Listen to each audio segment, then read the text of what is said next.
morning all, and a happy Monday. I want to say sorry, I've not posted a lot on here. I know I need to be a lot more consistent. As I said in my last video, I've had a lot going on in my head recently, and when I do, I become very introverted. I kind of shut myself off from the world. I have a few other people that I'll talk to, but other than that, I kind of pretend that everything's okay, and I just keep going. I've also been worried about posting another video, I guess because of some people's opinions really. I am aware what people will think about it, and I don't want it to reflect negatively on anybody else's life.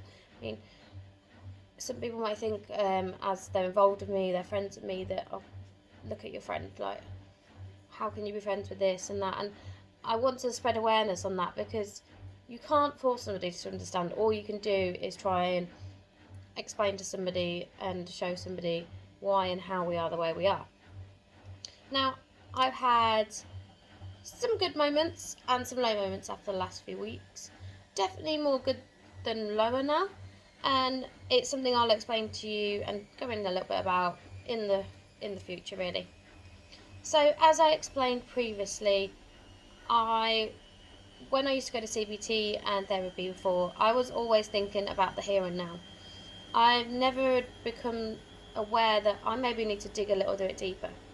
I mean, I know I had childhood issues, daddy issues as I like to call it, but I never really went back and dig deeper. And I think you can't force anybody to become to that at that point, but at the same time, again, there's a lot of stigmatism about how you're feeling now, rather than digging further back into your past. And a lot of the reasons why we suffer with anxiety is because of episodes in our childhoods or previous relationships, or a trauma that's gone on within our life. And I understand that now, but I do think you can't force somebody to be ready to talk.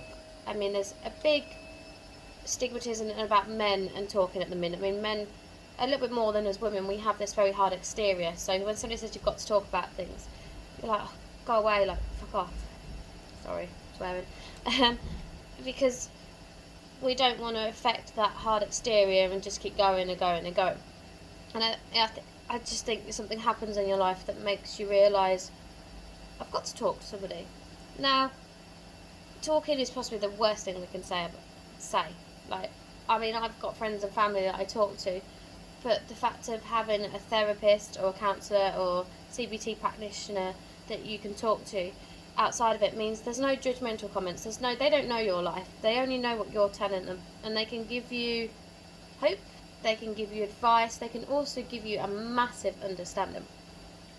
And that's the difference between having friends and family and talking to them, and then a counsellor, practitioner, etc. Now, as I've mentioned, my anxiety is triggered quite a lot when I don't feel enough. I don't feel I'm going where I want in my life. I have a fear of being alone. How am I going to cope? Things like that. And that's where my anxiety triggers a lot. And then my anxiety from there, I'll worry about the smallest little things, and then they become a massive thing.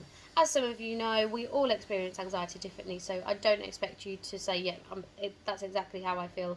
We all have different ways of doing so. I think for me, I got to that point of where I needed to talk after my relationship. So that relationship I was talking to you about in my previous episodes, it came to a breakdown. And it wasn't till, again, I'd say about a year later, I started to have a very anxious, a very low and depressive episode. Now, it started off when I, again, didn't feel good enough.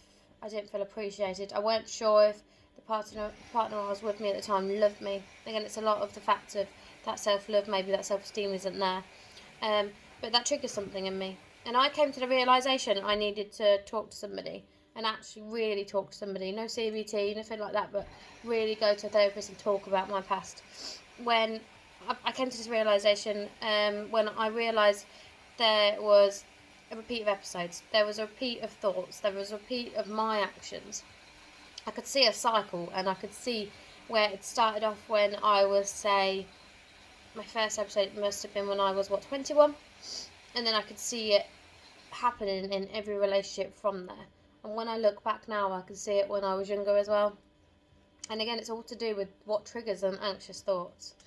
Now, I want to share a little bit of a coping method that I found really helped. And I only started this last year, again, because I went to actual proper therapy and counselling. And that was to keep a thought diary. It helped me understand how I was feeling one day to the next. And it helped me to understand where my thoughts were repeating themselves. So then I could really sort of target them thoughts and sort of shut down them thoughts as much as I could. Now, this thought diary, basically what it was, I mean, I have some very pretty diaries. Let me just show you this one now. They're not expensive, but this is my newest one, so I'm a bit obsessed with Rendell at the minute, as you can see. So this is my newest one, and what I tend to do is, and what I was shown to do, and again, it really helped me, was I would write about my day. I would literally write all of these thoughts down as like a story. You're writing them as they're going, and it feels so great to get it out on this bit of paper.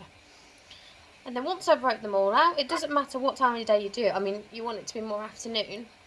You would then mark your day out of 10. So, for example, I was feeling really low. I'd probably mark my day a 6 out of 10, or even lower a lot of the time.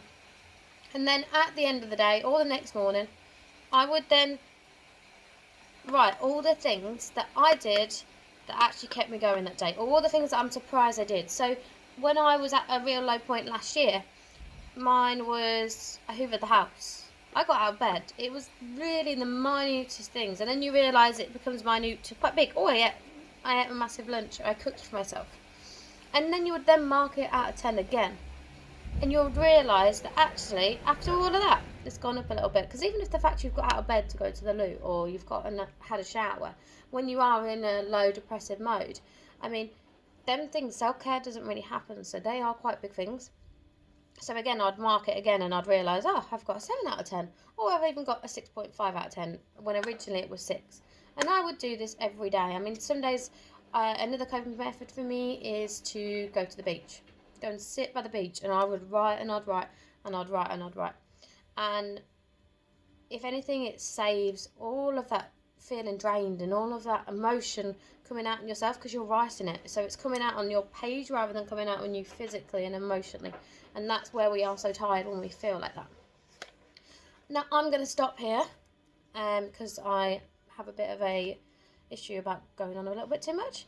But I want to talk to you in my next video about what happened last year, when I went to the lowest I've ever felt. And I will explain to you what happened, how I got out of it, and what I did. And this was one of the ways I got out of it. So please, if you've got any questions, don't be afraid to email me. My email address is on here. But also, don't be afraid to write in the comments. And if you like this video and you like what you see, please like and please subscribe. Thank you. Bye.